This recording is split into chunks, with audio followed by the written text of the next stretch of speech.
যেই জাহান্নামে কঠিন কঠিন মনের ফেরেশতারা আছে, পাষাণ মনের ফেরেশতা, আল্লাহ পাক তাদের মনের মধ্যে কোনো দয়া মায়া দেন নাই।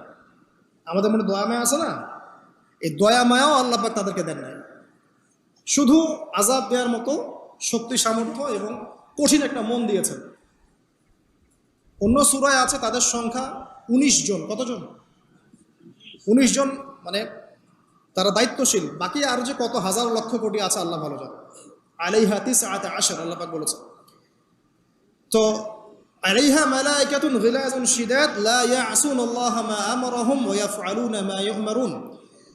আল্লাহ পাক ওই ফেরেশতাদেরকে যে আদেশ করেন সেই আদেশ পালনে তারা বিন্দু মাত্র গাফেলতি করে না। এই সব ফেরেশতা থেকে যারা জাহান্নামের প্রহরী, এই জাহান্নাম থেকে তুমি নিজে বাঁচো, তোমার পরিবারকে বাঁচো।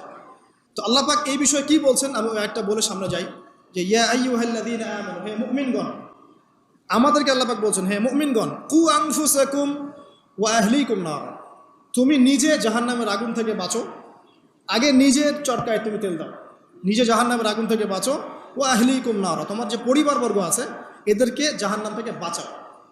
এই বাঁচানোটা কেমন দেখেন, আপনাদের বাসায় ছোট ছোট বাচ্চা কাচ্চা আছে না? আছে তো। একটা বাচ্চা যদি আগুন ধরতে যায়, ধরেন ও বোঝে না যে আগুন কেমন হবে, ছোট বাচ্চা, আল্লাহ না করুন, সে ধরেন একটা কয়েল ধরতে যাচ্ছে, কয়লা ধরতে যাচ্ছে, হ্যাঁ, আগুন হাত দিতে যাচ্ছে, তো আপনি কি করবেন?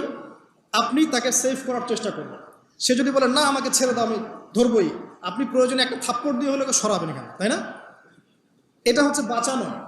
আপনি আপনার শিশুটাকে এই যে হাতে আগুন নেওয়া থেকে বাঁচালেন। আল্লাহ পাক এটা বলছেন নিজে বাঁচো, পরিবার বর্গকেও বাঁচাও।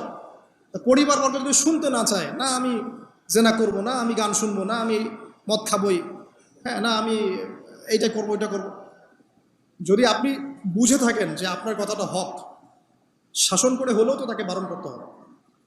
এখানে আল্লাহ পাকের নসিহত হচ্ছে তোমরা নিজেরা জাহান্নামের আগুন থেকে বাঁচো, পরিবার বর্গকে বাঁচাও।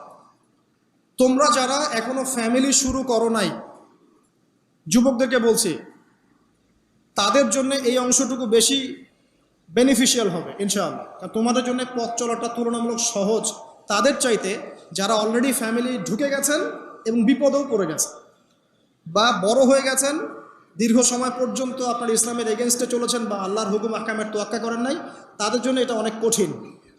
কিন্তু যারা এখনও ফ্যামিলি স্টার্ট করো নাই, বা কেবল স্টার্ট করেছো বা করতে যাচ্ছ, তোমাদের জন্য এই অংশটুকু বেশি ইম্পর্টেন্ট। আল্লাহ পাক এখানে একটা মূলনীতি দিয়ে দিলেন, নিজে বাঁচতে হবে, পরিবারবর্গকে বাঁচাতে হবে। আর আমি আগেই বললাম, পরিবার বাঁচলে সমাজ বাঁচবে, সমাজ বাঁচলে রাষ্ট্র বাঁচবে। আসেন প্রথমে আমরা দেখি যে কোরআন কি বলছে। আদম এবং হাওয়া আলাইহিস সালাম, মনে আছে? তাদের দুইজনকে আল্লাহ পাক পৃথিবীতে নামিয়ে দিয়েছেন না? যে ভুলটা তারা করেছেন সেই ভুলের ফল তারা দুইজনের সমানভাবে শেয়ার করে নিচ্ছেন না? বুঝতে পারছেন? আল্লাহর সীমা লঙ্ঘন করার পরে তাদেরকে যে আল্লাহ পাক নামিয়ে দিলেন পৃথিবীতে, এখন এই যে লম্বা সময় তাদেরকে পৃথিবীতে থাকতে হবে, পৃথিবীর এইসব ভোগান্তি পোহাতে হবে, হ্যাঁ, জান্নাতের সেই নাজ নেয়ামত থাকছে না, এই যে কষ্টের পথ চলা, এই পথ চলাতে কি স্বামী স্ত্রী একসাথে না? এভাবে যদি পরিবারের স্বামী এবং স্ত্রীরা তাদের জীবনের উদ্দেশ্যটা ফিক্স করতে পারে এবং সমস্ত বাধা বিপত্তিকে হাসি মুখে একসাথে ডিঙাতে পারে, পরিবারে শান্তি আছে। যদি না পারে তাহলে বুঝবেন যে সে আদর্শ স্বামী ছিল না, অথবা সে আদর্শ স্ত্রী ছিল না। এখান থেকে শিক্ষা হচ্ছে দুইজনের জীবনের উদ্দেশ্য একই রকম হতে হবে, দুইজনের লাইফের মিশন সেম হতে হবে, তখন আপনি পরিবারে শান্তি পাবেন ইনশাআল্লাহ। যদি না হয় তাহলে আপনি বিয়ের মধ্যে ভুল করেছেন।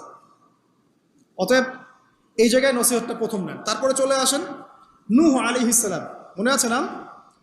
তার একজন ছেলে ছিল, সে কি মুমিন ছিল? পড়েন নাই? সে কিন্তু মুমিন ছিল না, সে অস্বীকারী ছিল। তার নূহ আলাইহিস সালামের স্ত্রী, সে কি মুসলিম ছিল? চিন্তা করতে পারেন, একজন নবীর স্ত্রী মুসলিম নন, একজন নবীর ছেলে, তিনি আল্লাহর আদেশের পরোয়া করছেন না। আল্লাহ বলছেন লাইসা মিন আহলিক, এই ছেলে তোমার পরিবারের কেউ না। নূহ আলাইহিস সালাম বলছেন হে আল্লাহ, সে আমার পরিবারের একজন, তাকে ক্ষমা করে দাও। আল্লাহ বলছেন লাইসা মিন আহলিক, সে তোমার পরিবারের কেউ না। নবী পরিবারের সদস্য হওয়া সত্ত্বেও লূত আলাইহিস ইসলামের স্ত্রী সে কি জান্নাতি না জাহান্নামী? তাহলে এখানে বোঝেন যে নবী পরিবার হলেও যদি ব্যক্তিগত পর্যায়ে মানুষের মধ্যে ঈমান ইসলাম না থাকে, তাহলে এইসব বংশের পরিচয়, রক্ত, বর্ণ, জাতীয়তাবাদ, ভাষা, এগুলো মানুষকে আল্লাহর আযাব থেকে বাঁচাতে পারবে না। নবীর পরিবারের সদস্য হওয়া সত্ত্বেও তারা জাহান্নামে যাচ্ছে। শ্রোতা হারিম পড়ে। তাহলে আমাদের কাজ কি? নিজের চটকাটা তেল দেওয়া ভালো করে। আমি কত বড় আলেমের ছেলে, আমি কত বড় দায়ীর স্ত্রী, আমি কত বড় মানে মুফাসসির মুহাদ্দিসের সন্তান, ভাই, এসবের কোনো মূল্য নাই। নিজে আমি ভালো কিনা, নিজে প্রকৃত মুসলিম মুমিন কিনা, এটার মূল্য আছে। এই কারণেই হয়তো আমাদের নবী সাল্লাল্লাহু আলাইহি ওয়াসাল্লাম তার মেয়ে ফাতিমা রাদিয়াল্লাহু আনহাকে বলছেন, হে ফাতিমা, হে আমার কলিজার টুকরা মেয়ে, হে আমার কলিজার টুকরা মেয়ে, তুমি শোনো, পৃথিবীতে আমার কাছে যা চাওয়ার তুমি চেয়ে নাও, পরকালে আমি তোমার কোনো হেল্প করতে পারছি না। অথচ আমরা জানি নবী সাল্লাল্লাহু আলাইহি ওয়াসাল্লাম সবার জন্য কি করবেন? সুপারিশ করবেন। সেটা অন্য বিষয়, তোমাকে তোমার হিসাব একাই দিতে হবে। নবী সাল্লাল্লাহু আলাইহি ওয়াসাল্লাম এটা বলছেন।